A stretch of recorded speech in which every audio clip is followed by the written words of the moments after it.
Olá pessoal, nessa questão o texto começa mencionando algumas características do gás ozônio. Logo em seguida mostra a equação que representa a transformação do gás oxigênio, O2, em gás ozônio, O3. E aí são feitas algumas afirmações que você vai ter que verificar se estão corretas ou não. Primeira afirmação: a molécula de ozônio apresenta apenas duas ligações covalentes. Essa afirmação está correta.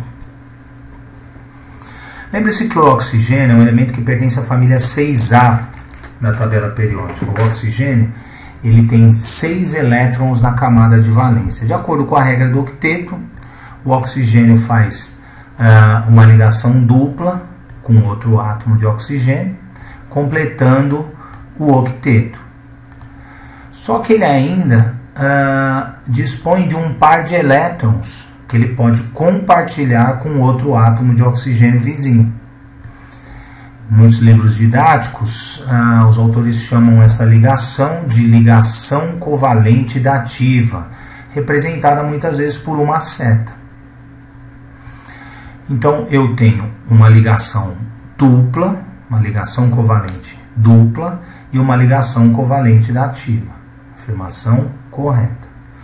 Afirmação número 2. Na molécula de ozônio, os elétrons da ligação sofrem deslocamento, provocando um efeito de ressonância. Veja que temos um comentário que é feito aí no final do texto da questão, que diz o seguinte: haverá ressonância quando forem possíveis duas ou mais fórmulas eletrônicas, mas conservando-se os núcleos atômicos sempre nas mesmas posições. Então, tomando como base esse comentário, será que a afirmação número 2 está correta ou não? A afirmação número 2 diz que ocorre o fenômeno da ressonância. Será que é verdade isso?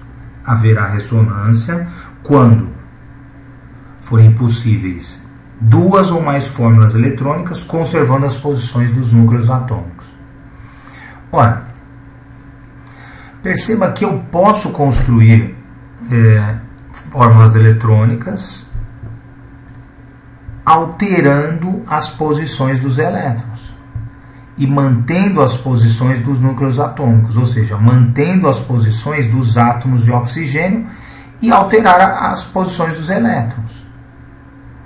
Veja, eu mantive, a letra O está no mesmo lugar, a letra O está no mesmo lugar, a letra O está no mesmo lugar. Eu mantive as posições dos átomos de oxigênio.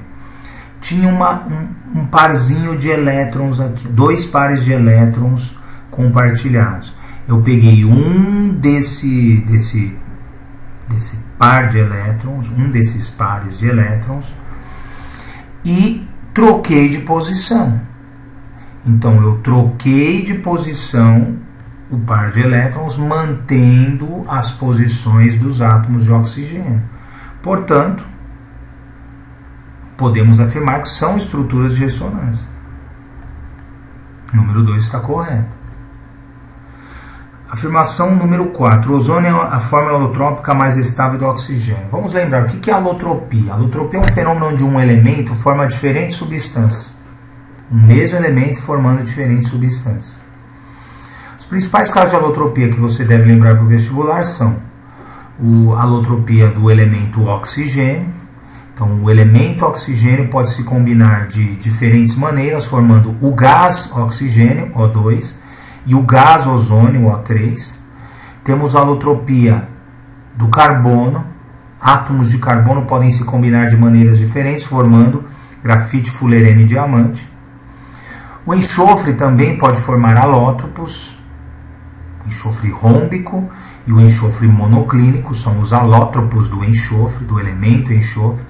E o elemento fósforo também pode se combinar de diferentes maneiras, formando fósforo branco e fósforo vermelho. Bom, então, quando afirmamos que o ozônio é a forma alotrópica mais estável do oxigênio, essa afirmação está errada.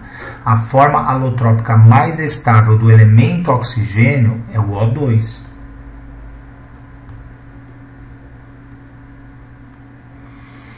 Afirmação número 8. A reação que forma ozônio é exotérmica. Antes de analisarmos essa afirmação, vamos relembrar. Uma transformação endotérmica. ΔH positivo. Uma transformação que ocorre mediante absorção de energia. Eu posso representar uma transformação endotérmica de duas maneiras diferentes, indicando o ΔH positivo ou indicando que houve absorção de energia. As duas representam uma transformação endotérmica. São duas maneiras diferentes de você representar uma transformação endotérmica. Repito, indicando que o ΔH é positivo ou indicando que houve absorção de energia.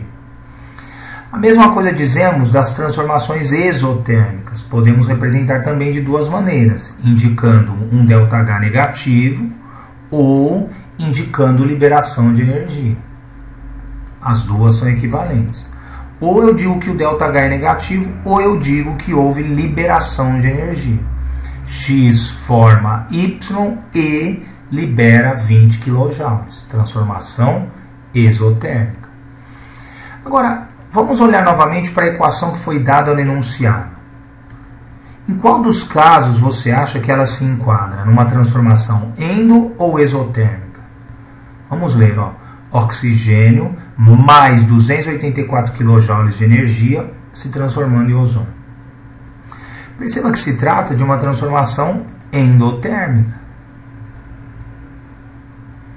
Eu poderia representá-la de uma outra forma também, indicando um ΔH positivo. As duas são equivalentes. Veja, eu posso indicar um ΔH positivo ou indicar que houve absorção de energia, transformação endotérmica.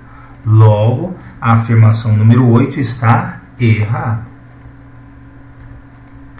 Afirmação número 16. Na reação que forma o ozônio, a entalpia do oxigênio é menor que a entalpia do ozônio. A entalpia do oxigênio é menor. Será que é verdade isso? Ora, se nós acabamos de deduzir que se trata de uma reação química endotérmica, numa transformação endotérmica o sistema absorve energia. Portanto, a energia do sistema aumenta. Se a energia do sistema aumenta, no final o sistema terá mais energia do que tinha antes. Isso é comum a toda transformação endotérmica. Se o sistema absorve energia, a energia do sistema aumenta, no final eu tenho mais energia do que eu tinha antes, ora, a entalpia do oxigênio vai ser menor do que a entalpia do ozônio. Então está correta essa afirmação. Afirmação 32, nós já comentamos que oxigênio e ozônio são formas alotrópicas do oxigênio, então está correta a afirmação 32. E a última afirmação. A entalpia padrão de formação do ozônio é igual a 284 kJ por mol. Será que está certo isso? A entalpia de formação do ozônio é 284 kJ por mol.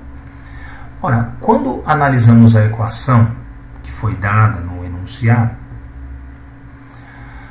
podemos perceber que a energia envolvida nessa transformação é de 284 kJ. Como é que eu leio isso? Quando 3 mols de oxigênio se transforma em 2 mols de ozônio, a energia envolvida nesse processo é de 284 kJ.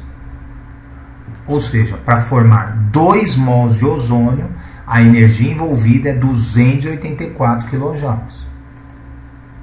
Agora, e se eu quisesse saber a energia envolvida por mol de ozônio, para formar 1 mol de ozônio, quantos quilojoules por mol de ozônio formado?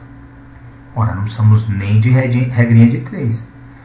Se estamos nos referindo a metade do ozônio, metade da quantidade de ozônio, a energia envolvida também será metade.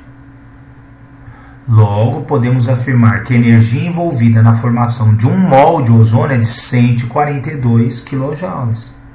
Em outras palavras, 142 kJ por mol.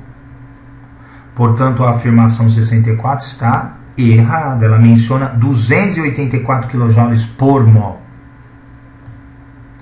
Bom, pessoal, então ficamos com 1, 2, 16 e 32 como corretas. Se tiver alguma dúvida, deixe seu comentário. Por enquanto é só.